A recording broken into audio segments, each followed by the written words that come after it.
దేవుని దగ్గర సమస్తానికి సమాధానం ఉంది, రోగానికి ఔషధం ఉంది, స్వస్థత ఉంది, బలహీనులకు బలమునిచ్చే శక్తి దేవుని దగ్గర. నీకు అర్థం కాకపోతే నీకు ఐడియాలజీ ఇచ్చే శక్తి దేవునికి, నీ సమస్యలకు పరిష్కారం అది ఎంతటిదైనా విడిపించగల శక్తి దేవునికి. నువ్వు ఏ పరిధిలో విశ్వాసం ఉంచుతావో ఆ పరిధిలో దేవుని కార్యాలు చూస్తావు. నది వలె దేవుడు ప్రవహిస్తున్నాడు అనుకోండి, అడుగు తూమేసిన వాడికి అడుగు మందంలో నీళ్ళు వస్తాయి. అంగుళం పైపే వేసుకున్నోడికి అంగుళం పైపుతో హౌస్ నింపాలంటే పూట పట్టిద్ది. అడుగు మందం పైపుతో హౌస్ నింపాలంటే 5 నిమిషాలు కూడా పట్టదు. కొంతమంది భక్తి అలాగా, కొంతమంది భక్తి ఇలాగా. స్తోత్రం. కొంతమంది దేవుణ్ణి బాగా విశ్వసించుతారు, ఎందుకంటే సమస్తమునకు సమాధానం దేవుని యొద్ద ఉన్నదని ప్రతి దానికి వెళ్ళి మోకాళ్ళ మీదకి వెళ్ళి దేవుని పాదాలు ఆశ్రయించి దేవుని మీద విశ్వాసం ఉంచుతారు, గోజాడుతారు, దేవుడు చెప్పినట్టు ప్రయత్నిస్తారు, సాధిస్తారు. కొంతమందికి అంత విశ్వాసం ఉండదు, ఏదో అరాకొరా ఉంటుంది. దాన్ని బట్టి ఎప్పుడో ఒకసారి అట్లా వాళ్ళకి ఆ స్థాయిలోనే దక్కిద్ది. ఇక్కడ తప్పు దేవుడిదా మనిషిదా? ఒకటి విశ్వాసం ఏమో అడుగుతూలాగా ఉంటే ఒకటి విశ్వాసమే అంగుళమే. మరీ కొంతమంది దరిద్రం అంటే అరంగుళాలు వేసుకొని తిరుగుతుంటారు. అరంగుళం పైపు ఇంకా దారుణం, సన్నదారు. నీ విశ్వాసాన్ని బట్టి దేవుని యొద్ద నువ్వు పొందగలవు. అందుకే విలియం కేరీ అనే దైవజనుడు అన్నాడు, దేవుని కొరకు గొప్ప కార్యములను తలపెట్టు, గొప్ప కార్యాలను ఆశించు, దేవుని యొద్ద నుండి గొప్ప కార్యాలను సాధించినట్లు విశ్వసించు. కాబట్టి నా దేవుడు బలవంతుడు, అందుకే నేను తక్కువ అంచనా అయిన ఆయన్ని. ఏదో ఇంతవరకు చాలే అనే తృప్తి ఉండదు నాకు. ఇంత చేసినోడు అది కూడా చేస్తాడు, అది చేసినోడు అది కూడా చేస్తాడు, అది చేసినోడు అది కూడా చేస్తాడు. ఎంత ఇచ్చినోడు ఇది కూడా, స్తోత్రం. అది ఇచ్చినోడు ఇది కూడా, అది కూడా ఇంకా వెనక రోడ్డు ఉందిలే. కాబట్టి నేను అరాకొరా ఆగిపోను. దేవుని కొరకు గొప్ప వాటిని ఎదురు చూస్తా. నేర్చుకోండి. విశ్వాసం అంతా ఒకటి కదా, 5 రకాలు. అందులో చివరిది చెప్పింది గుర్తుపెట్టుకొని విశ్వాసంతో దేవుని దగ్గర ఉంది పొందుకోండి, ఎదురు చూడండి, ఆశించండి, మొత్తం దొరికింది. మన విశ్వాసాన్ని సిగ్గుపరిచే దేవుడు. ఓకేనా? రైట్. ఇప్పుడు తలలోంచి కళ్ళు మేయండి. భయపడొద్దు దేనికి, కృంగిపోవద్దు దేని బట్టి, కలత చెందొద్దు దేని గురించి. సమస్య నీకు రాకముందే సమాధానాన్ని సిద్ధపరిచిన దేవుడు నా దేవుడు. నేనైతే అదే అనుకుంటాను బ్రదర్. నాకు ఈ సమస్య వచ్చిందంటే దీనికి పరిష్కారం ముందే సెట్ చేస్తాడు కదా, ఎందుకంటే నన్ను ప్రేమిస్తాడు. నేను ఆయన ప్రియమైన బిడ్డని. అరే వీడికి సమస్య రాబోతుంది అంటే మీరు నమ్మండి నమ్మకపోండి, 7 సంవత్సరాల తర్వాత నేను ఎదుర్కోబోయే ఒక ప్రశ్నకి 7 ఏళ్లకు ముందే ఒక మధ్యాహ్నం వేళ నన్ను ప్రేరేపించి, మీరు నమ్మండి నమ్మకపోండి, 7 ఏళ్ల తర్వాత నేను ఎదుర్కోబోయే ఒక సమస్యకి 7 ఏళ్లకు ముందే ఒక మధ్యాహ్నం వేళ నన్ను ప్రేరేపించి ఒక ఇంటికి పంపించి ఆ ఇంట్లో నాకు కావలసిన వస్తువు దొరికేటట్టు చేసి 7 ఏళ్ల తర్వాత దాన్ని ఉపయోగాన్ని నాకు చూపించాడు దేవుడు. మామూలు విషయం కాదు ఇది. దాదాపు 24 సంవత్సరాల ప్రాయంలో సేవకు రావాల్సిన నన్ను 15 ఏళ్ల వయసులో మృత్యువు కబళించబోతే, అంటే సుమారు ఎన్ని సంవత్సరాల ముందు? అయ్యొక 5, ఈ ఒక 4, 9 ఏళ్ల తర్వాత ఆయన ప్రణాళిక నా మీద నెరవేర్చాల్సి ఉంది. 9 ఏళ్లకు ముందే చావు దగ్గరికి వచ్చింది, కరెంట్ షాక్ రూపంలో. అక్కడ తప్పించాడు.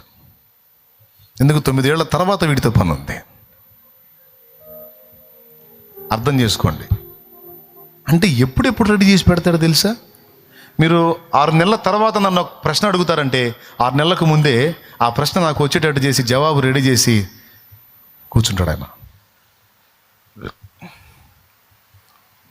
ఒరే ఆ అంశాన్ని ధ్యానించురా. 6 నెలల తర్వాత నీకు ఒక ప్రశ్న రాబోతుంది. నువ్వు ముందే చదివి ఉండాలి, అది తెలుసుకొని ఉండాలి అని నా దృష్టికి అది వచ్చేటట్టు చేసి నాకు దాన్ని నేర్పి పక్కకి వెళ్తాడు. చూడండి ఎంత నమ్మకస్తుడు. నాకు ఈ సమస్య వచ్చిందంటే ఎక్కడో చోట రెడీ చేసి పెడతాడు, అది ఎక్కడుందో ఆయనే చూపించాలి అని ఆయన వైపే చూస్తా. సమస్య వచ్చింది, పరిష్కారం చూపించవయా అని దాచిపెడతాడుగా ముందే. ఇది గొప్ప అంటాడు. అట్లా ఎన్ని పొందానో నా దేవుడి దగ్గర, ఎన్ని పొందానో.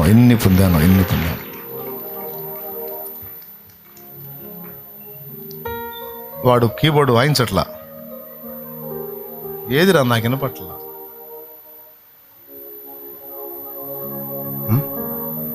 పగపెట్టినట్టున్నారు వీళ్ళందరూ కలిసి నా మీద.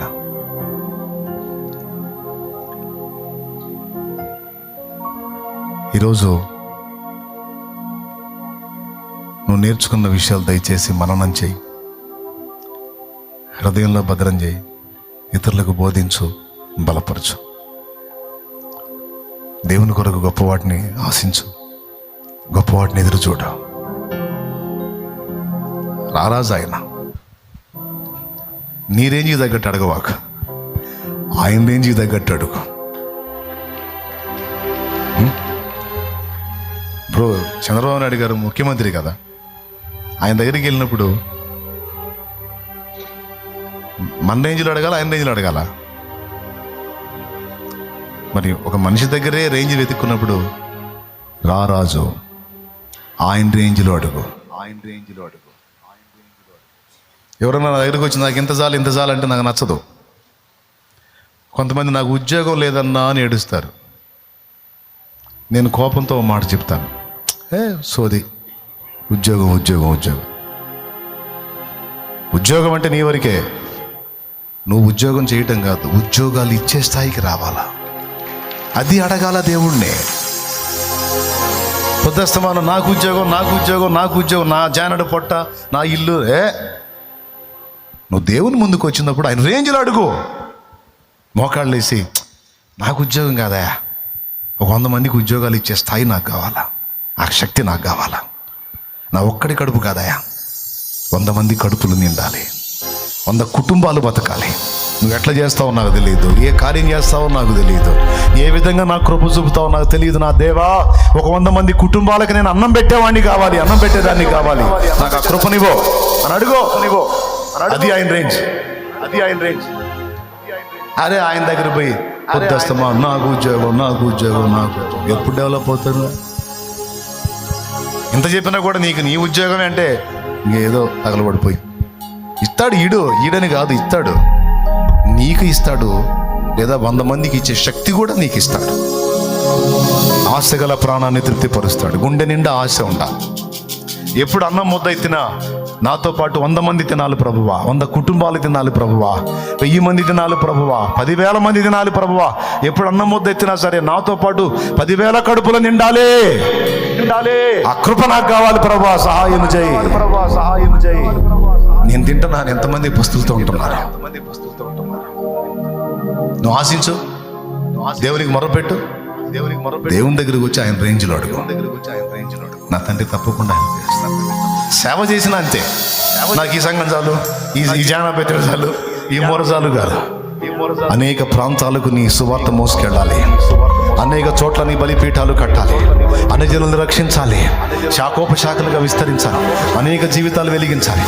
నాకు పేరు ప్రఖ్యాతులొద్దు, ఆత్మలకు రక్షణ వస్తే చాలు, నీకు మహిమ వస్తే చాలు, ఆత్మీయులకు బలాభివృద్ధి వస్తే చాలు. నా తండ్రి సాయించి. అదే కదా నాన్న, సేవకైనా అడగాల్సింది, ఉపాధికైనా అడగాల్సింది. అప్పులు తీర్చి